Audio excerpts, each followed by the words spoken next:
Hello guys, Ert here, and today I will be covering multiple new notations that I've created. Some are function transformations, some relate to matrices, and some relate to non-real objects. And others are just for general variable algebra. So let's get started. Today I'm showing you some new notations for transformations of functions that mostly already exist. And they all have a basic feature that is the underline right here. And I decided to create these because, well, a lot of the notations we have right now just don't really work well.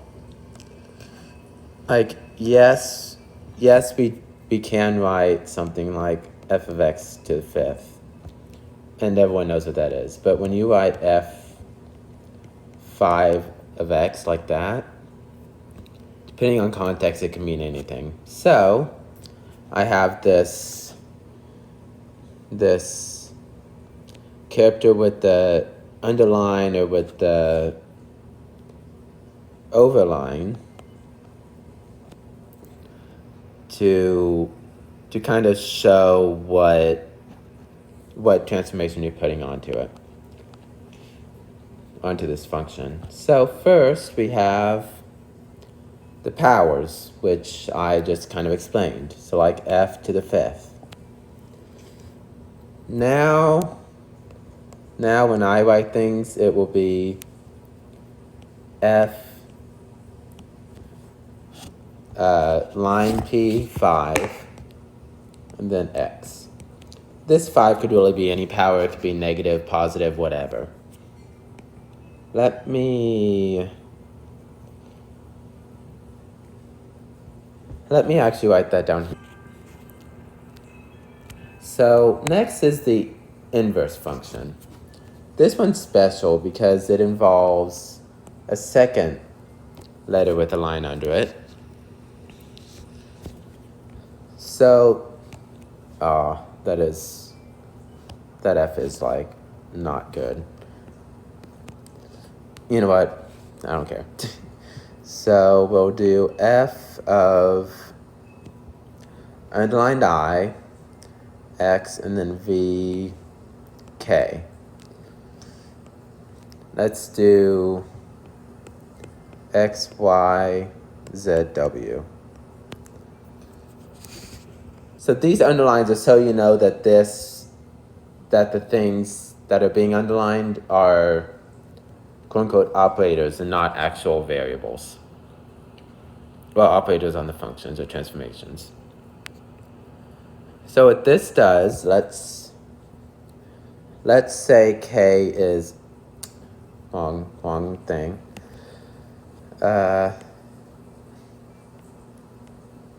Let's do inverse pi variable 3 of x, y, z, w. That's like solving the equation. You know what? Let me draw an example graph real quick. Let's say pi is about like right here. So, okay, let's pretend like that's f. So, this would be like solving the equation. Oh, let me do a different object. I guess I'll do... Ooh, what's good after W? I'll do alpha, why not? So f of x, y, z, w. So for this, we would be solving for the third variable. That is, hold x, y, and w constant, and you're trying to find z, which would mean inverse according to z. And the branch would be the pi right after the I. So it would be from here to here.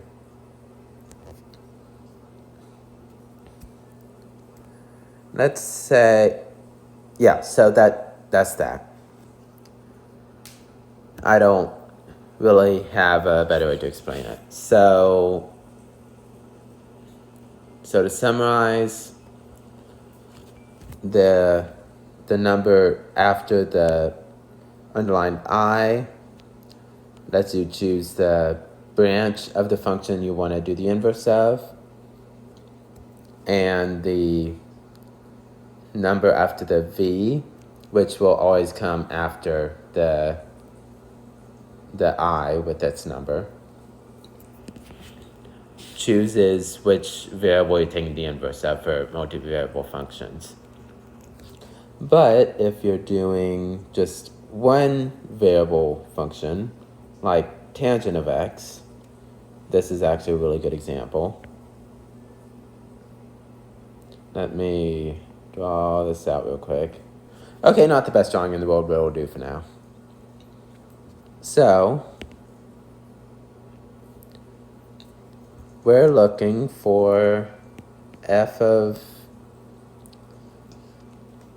so y equals f of x is what I'm going to do. Y equals f of x, or tangent in this case, tangent of x. So to find x, we want to get the inverse tangent.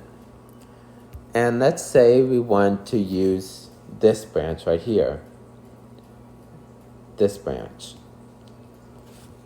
Well, we're going to need some number that's on that branch. So this is pi over 2. This is 3 pi over 2.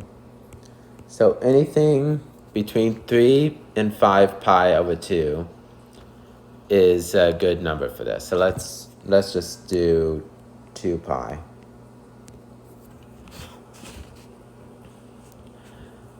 That means that we're taking the inverse of tangent based on the branch of the function from 3 pi over 2 to 5 pi over 2, or that includes 2 pi. So there we go.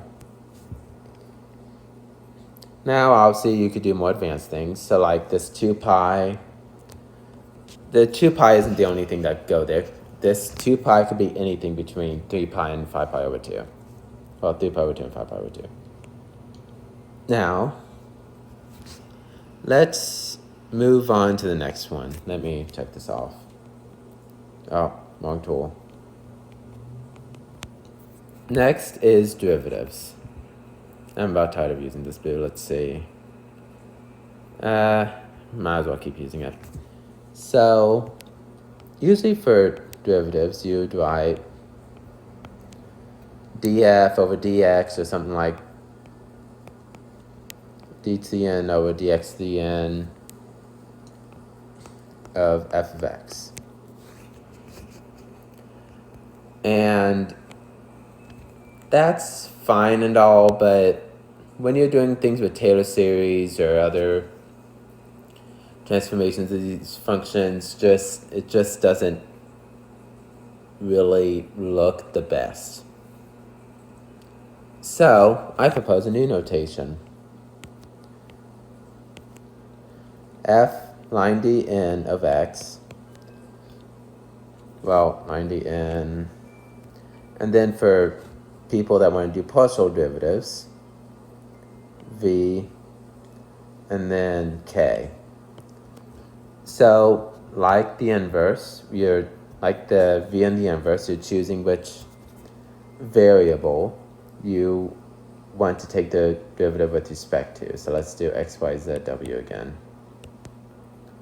So if you did d3 v2, you'd be taking the derivative. Actually, let me write the whole thing down. You'd be taking the derivative with respect to the the third derivative with respect to the second variable, which in this case is y.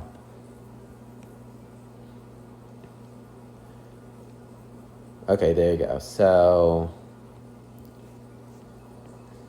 f dn v k of x0 through xk. There'll be another notation, a new notation for this later on in the video, because I don't want to have to write down x0, x1, x2, so on, you know.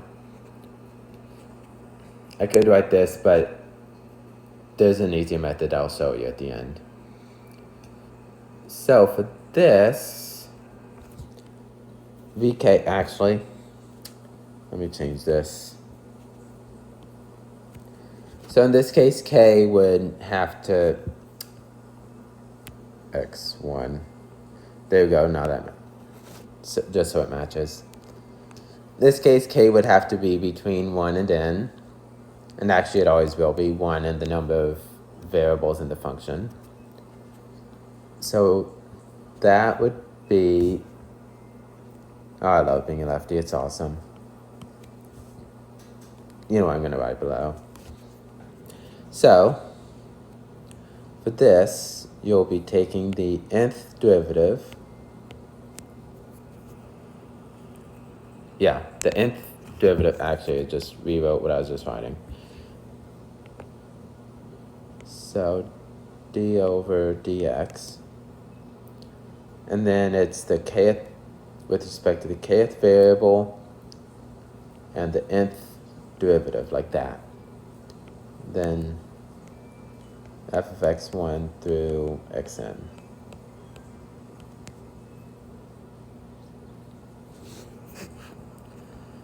Okay, there you go. There's derivatives.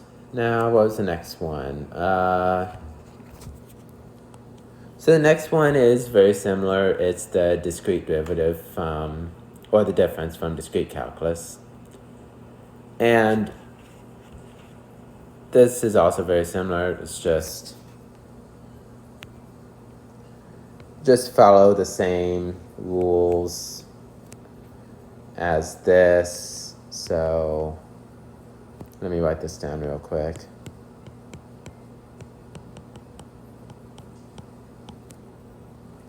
Equals f delta n v k. I'm leaving the arguments out because I'm too lazy to write them. Okay, I left the arguments out because I'm too lazy to write them right now. So, again, this would be the discrete difference of f with respect to the kth variable. Yeah, with respect to the kth variable in f. Now, okay, that one was easy. Let's move on to these next two. Because the next two are similar to the power. This is the rising factorial, and this is the falling factorial. Both of these have their own notations, usually. So, let me come over here for this. The rising factorial, I think, is usually this.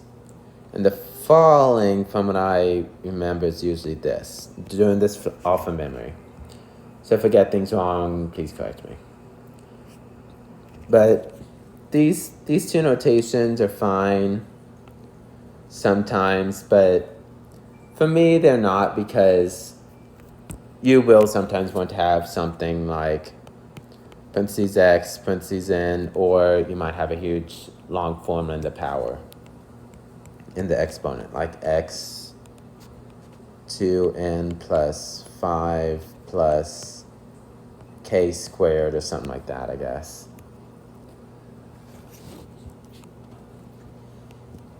Like that. So you're probably going to want to keep these two notations separate from the powers. So what I'm proposing is we change those notations. Rising factorials will now have this r before the n, and falling factorials will have this f before the n. There you go. And by the way, if you really wanted to, you could just write regular powers of things as this. This notation is mostly meant for functions, but if you want to use it, then if you want to use it for just regular variables, you can. So I covered those. Now, these last two are interesting because they're not actually things that have a proper name as far as I'm aware. So let's say f is just a Taylor series. I assume you could expand this to more variables somehow. But let's say f of x is a Taylor series and goes from 0 to infinity. Cn x to the n. I've had certain things come up in my math where I've had to decrease this nth power, say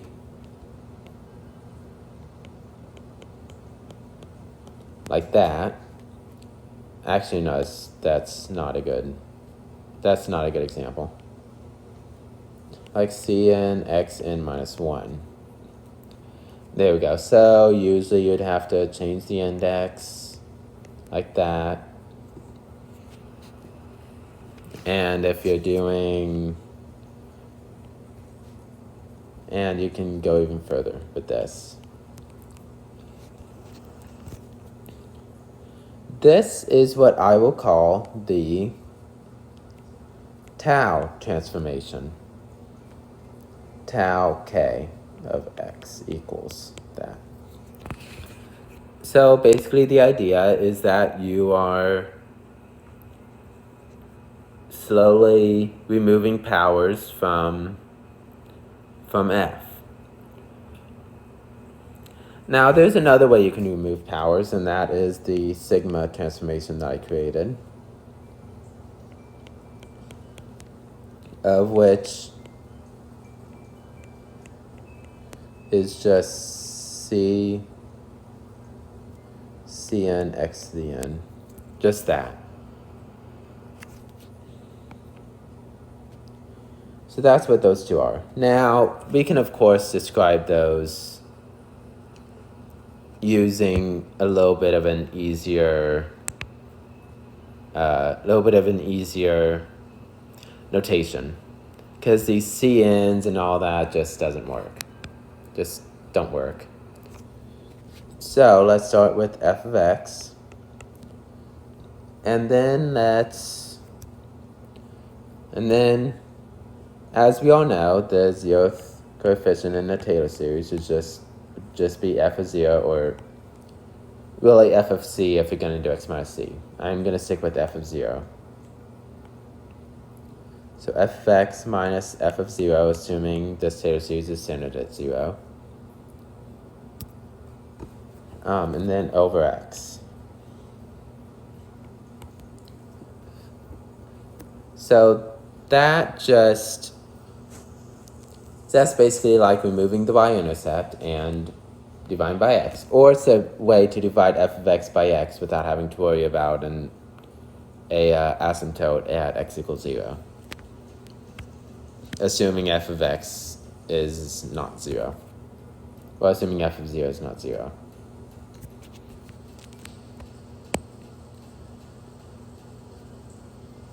And then if you wanted to, you could also expand onto this. So that'd be f tau 1.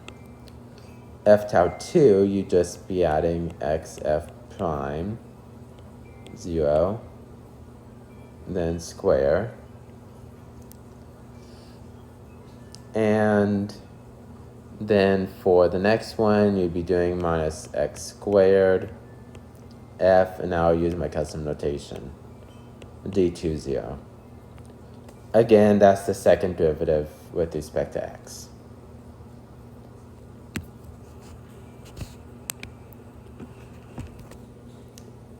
X cubed, and that will be t3, or tau 3. And sigma is just the top part of this. So f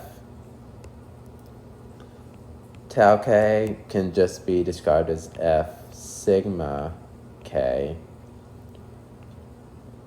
over x to the k.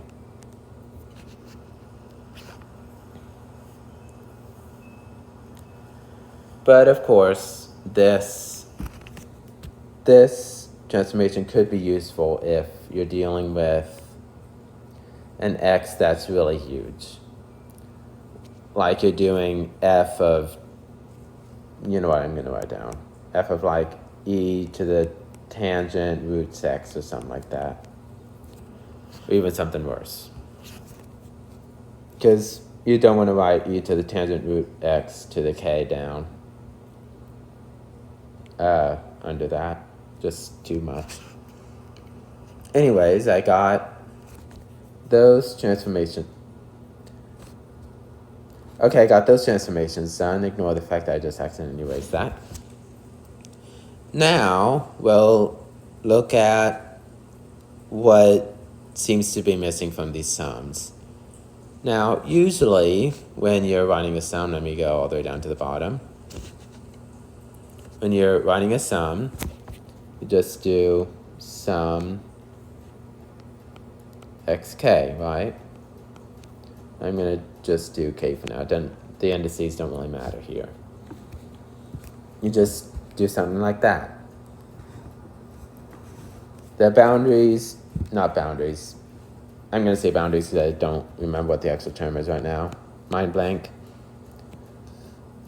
That does not look like a 0 anymore. That looks like a mess. So we've got the sum of xk. And something just felt like it was missing to me. So then I thought, well, what about the integrals? Well, usually you'll have f of x dx. You have a dx here. So I thought, well, sums need some sort of dx on them too. Let's make one.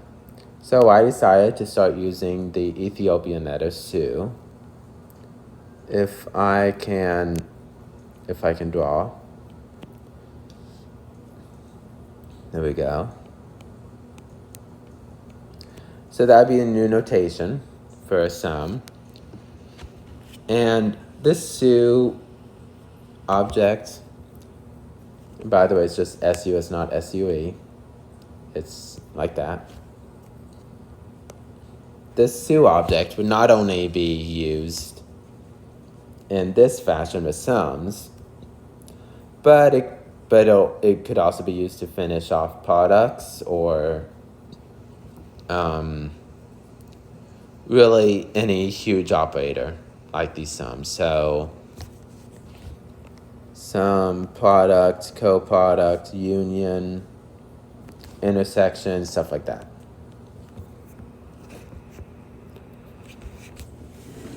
So the main use for this, as you saw, I didn't include, hang on, where is it?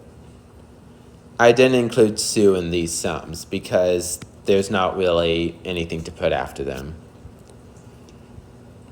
But if you are going to put something after a sum, let's say you have like y equals -1 plus sum x k. This -1 over here, most people wouldn't like the negative sign. So what I've seen a few people do is just do xk minus 1. And actually, let me rewrite that. Just do xk minus 1 like that. So here's my question. I know that people just usually interpret this correctly, but how do people know for sure that you're not summing xk minus 1 altogether? You could use parentheses, but just no. So what I propose is, actually, let me use the undo button instead of erasing. What I propose is we clearly mark out the ending of the sum by using su k period, and this k would just be whatever the index is. So if we had sum n, you'd have n at the end. And then you could do your whole minus 1 stuff. Now, I promised this su operator would have a use other than just sums, and well, here we go. You might like it or you might not. So earlier we were dealing with things like this: x0, x1, x2, so on to xk. I don't want to write that. I don't want to have to write that every time. So, shorthand notation: f su xk. Done.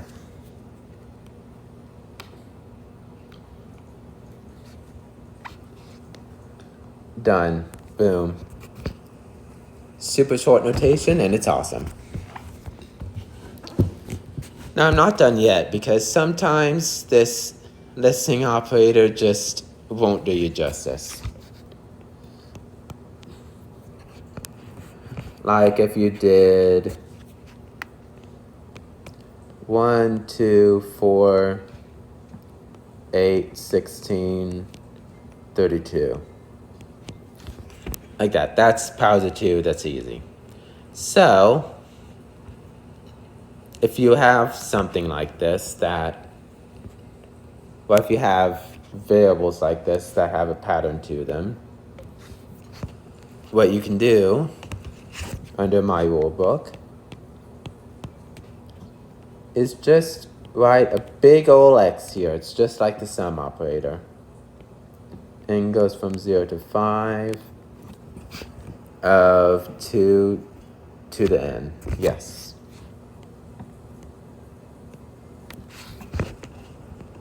So this would be just like saying the 0th variable, well, first variable technically is 2 to the 0th power, which is 1.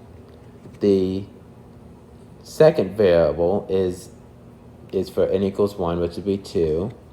N equals 2 is 4, and n equals 3 goes to 8, so on. So yeah, that just lists those operators. And if you really wanted to, sue in. There you go. And no, I'm not suing anyone. Anyways, sorry, that joke was just irresistible. Oh, I messed up my 314%. Oh well. So these are just some of the notations that I've created. So, as a summary, you have fpn, and that's just regular powers. Fin, which is an inverse function. Well, ix, vn. So inverse function according to the nth variable at the branch that has x in it. And then f rn and Fn would be rising and falling factorial. And then Fdn would be derivative. So Fdn Vk would be the nth derivative with respect to the kth variable. And let's see. Oh yeah, tau and sigma. And F sigma is just removing certain powers of x from the function's Taylor series, like that. And then tau is dividing that by this n, which I'm just going to go and write down. F sigma n over x to the n, like that. Now, obviously, you could do these with respect to their own variables too. So like you could do f sigma in v1, and it'd be with respect to the first variable in the function. And then I also showed you the, if I can write, the SU operator and the big X. And I think that's it. Let's see here. ID, oh yeah, and delta for the discrete derivative for difference, which I know is useful, but it's less known. So I think that's pretty much it. And by the way, yes, I will be using this notation in the rest of the videos on my channel. And while I probably won't ever really use the FR and FF, I will end up using the F tau in at some point.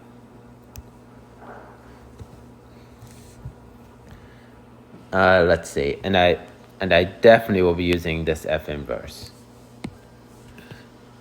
because just writing cos -1, that can mean anything. That can mean inverse function. That can mean cosine to the -1 power. But to be fair, based on context, you could just do cos of x to -1. But with this, might as well just put parentheses around it, because without those parentheses, you don't know if you're doing cosine 1 over x or 1 over cosine x. So of course I'm just trying to take a little bit of need for context out of math and replace it with something that people will be able to more easily understand. So I think that's it's almost it. There are a couple of other notations that I've been using, such as for vectors, you have arrows on top, but for matrices, there's not really a way to show that this M is a matrix. Usually people use capital letters. And I've seen some people online say they use like Cyrillic letters or some other alphabet. But what I do, I just put an M over it, M for matrix. And also you could do this with any letter. Like you could have a lowercase v be a matrix. Now, another thing that I want to mention is in my future videos, I will be using very little Greek as an actual constant or object. The only reason I used Greek for these transformations is because people are more familiar with it, and the overline on the Greek letters shows that, changes the meaning. So for example, for sigma, there's already a sigma function out there. Has something to do with prime numbers and factors and things like that. And tau is already its own constant. It's just 2 pi. These two things already have meanings. The bars over them can change those meanings. That's okay. That's okay. But if someone was to create some sort of sigma constant, how would we know this is the sigma function right here instead of just saying sigma times x? Or for tau, what if someone created a tau function? Actually, that might already exist. So like tau of x, that could either be tau multiplied by x or the tau function of x.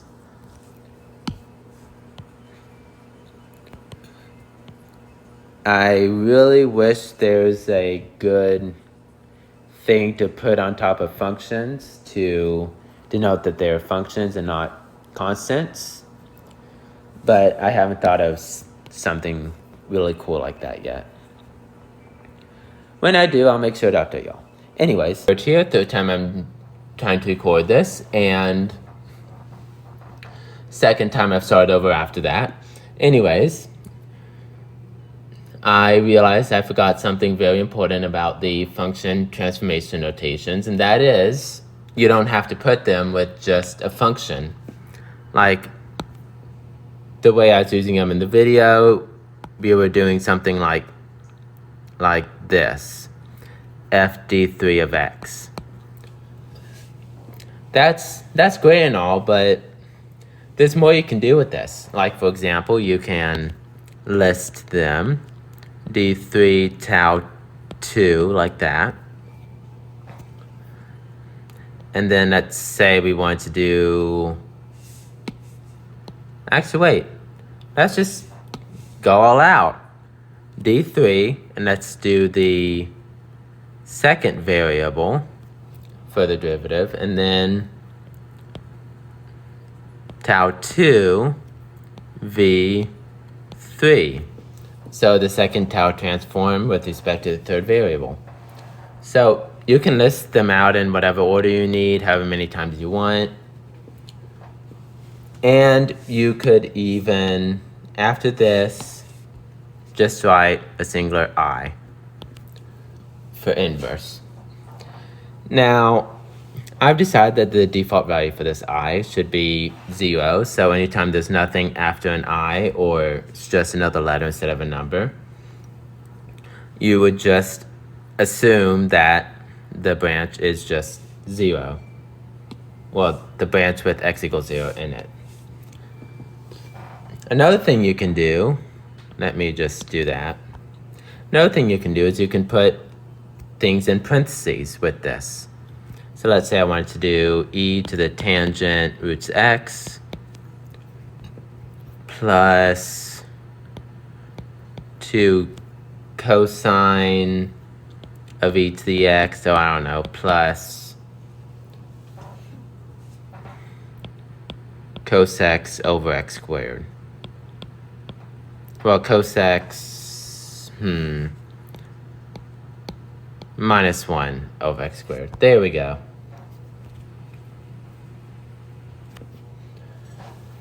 So, you have this entire function, and, well, you want to take its derivative, you want to do a bunch of other stuff with it. I've simplified this to only one variable, so the v's are unnecessary here. All we can do is just do d2, and let's say, actually no, let's take a power of it first to make the derivative nastier. Let's do p3 d4. So you're cubing this entire function and then taking the fourth derivative of that cubed function. But oh wait, let's go a little bit further, because you know, you might need this at some point.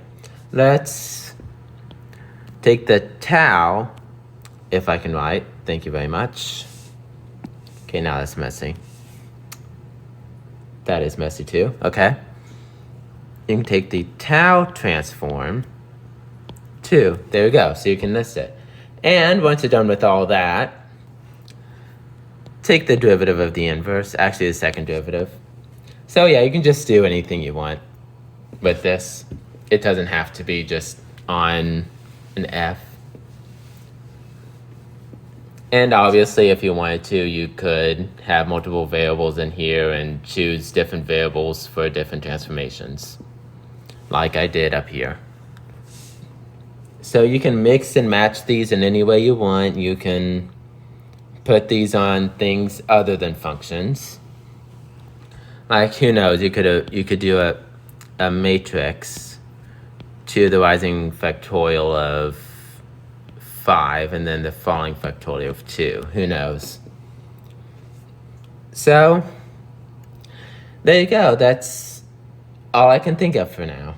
See you in the next one. Bye. The next part of the video, we'll talk about new notations I have for matrices. With vectors, there's a very clear arrow to draw over the vector when you're writing, and when you're typing, when people are typing, they'll usually make the vector bold. That was probably way too bold. But for matrices, there's not really this overlay mark, so I created one. Just a nice little M on top. I don't know how easily that fits into writing. I'm sure someone could probably figure out how to do that. It probably will be me at some point. But I went a little bit further than just this. I decided to create more notations. So I created a new identity matrix notation. Usually people like using I, but I went for the Enco I instead of the English I. So this is just the new identity matrix. So 1, 1, 1, so on, and then this is all zeros. And then the next one, and actually let me do n for an n by n matrix. The next one is the unicode-table. Now this is the exact opposite of the identity matrix.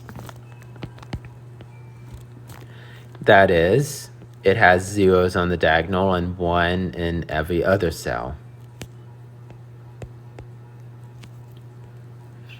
There we go, and obviously it's going to be an n by n matrix.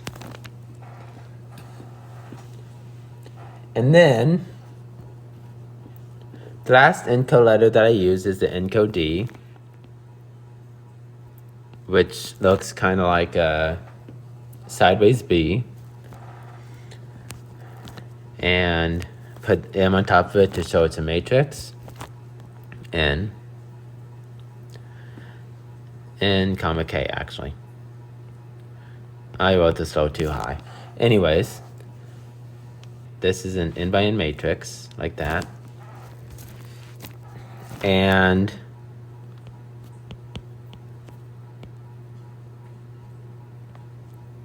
it has, and the kth element along the diagonal is a 1, and all of the other elements are zeros.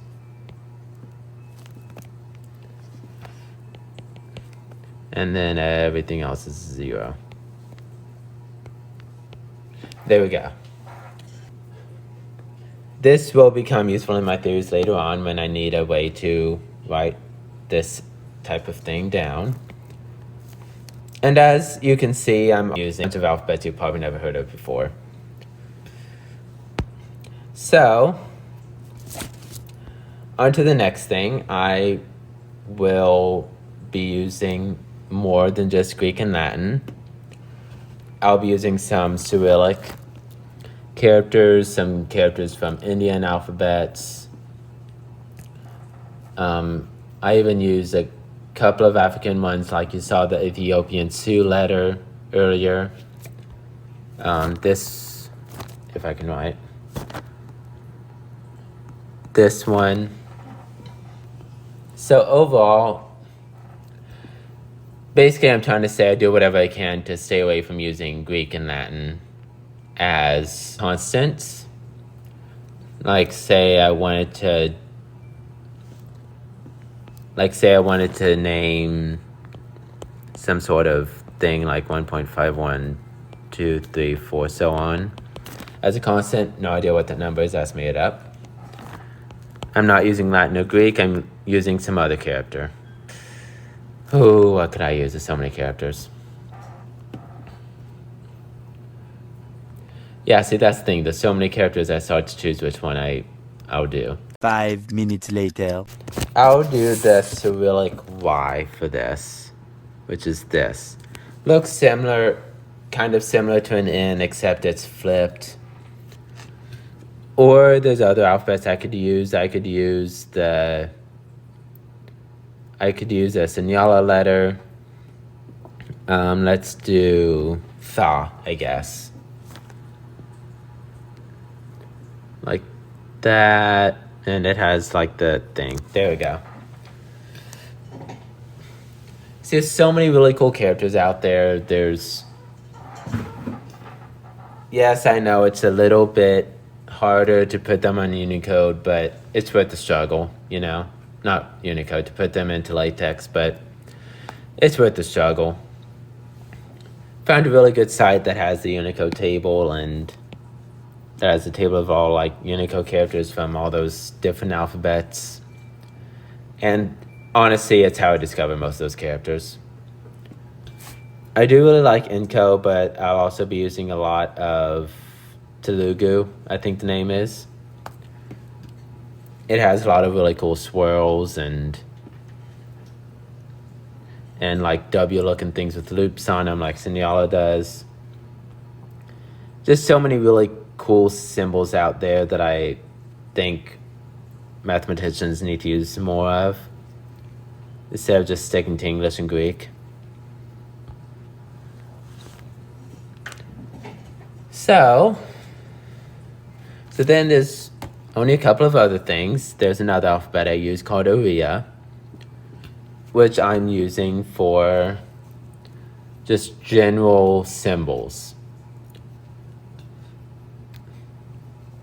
Like, for example, operators. Usually you'd write something like F circle G and say this circle is a general operator that you don't really know the properties of yet. But depending on how you're using this circle, there's already a meaning for it. It's composition of functions.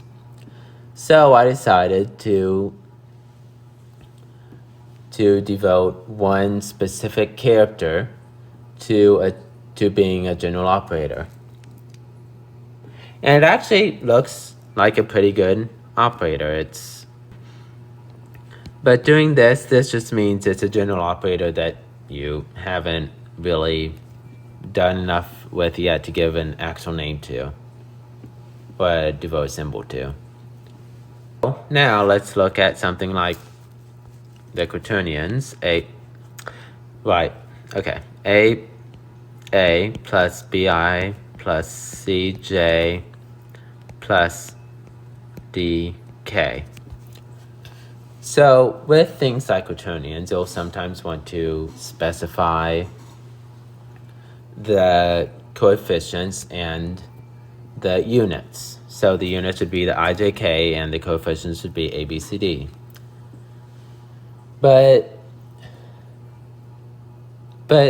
there's not really a good function for that right now, so I just created my own notation for it. So the nth coefficient would be Ca A, well, Ca N.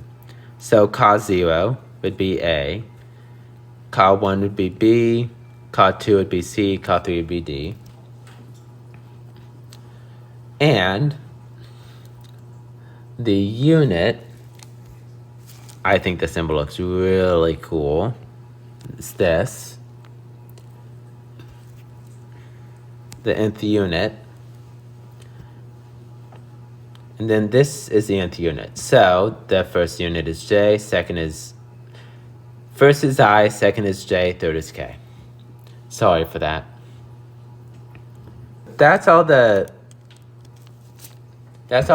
new notations that I've made up. I do have other functions and things like that, but I will share those off. I'll share those in later videos. With all these new notations, I think it'll be a lot easier for people to understand math formulas and where certain things end or begin or what. I just think these are a really good idea to use, and I'll be using these in the rest of my videos. I may forget to add the SU in a couple of my sums, but those sums will probably be at the end of formulas, which means the SU doesn't really matter. I really just put it there to end a sum before you start something else, like +1. So I think that pretty much covers it. Bye for now, and I will see y'all in the next video, where I will start looking at other non-real constants.